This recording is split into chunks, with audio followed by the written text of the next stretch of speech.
Got such a coronavirus haircut at the moment, and I've not really got any excuse because here in Sweden the hairdressers are all open and thriving. Of course they are, because in Sweden there's about 50 hairdressers within a 10-meter radius for some reason.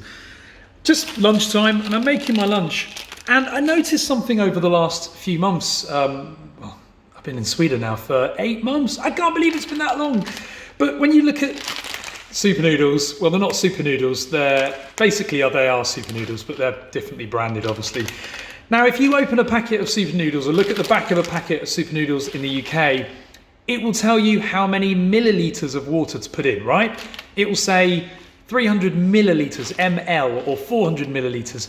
One thing I notice in Sweden is that whenever you see a water measurement or a liquid measurement on a packet or a recipe, it's deciliters.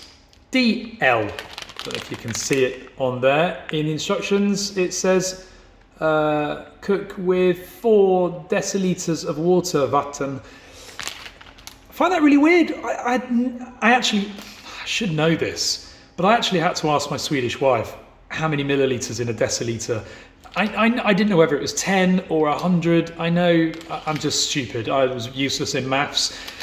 I wonder why they use deciliters rather than milliliters. I wonder why we use milliliters in the UK rather than deciliters. Because if you're talking about a round figure, 400, why put 400 when you can just put 4? It's an obvious one, really, isn't it? Anyway, I absolutely love these things. They are super cheap. They are super noodles, but they're rebranded. But it just occurred to me that that was quite strange. Anyway, I'm going to cook them.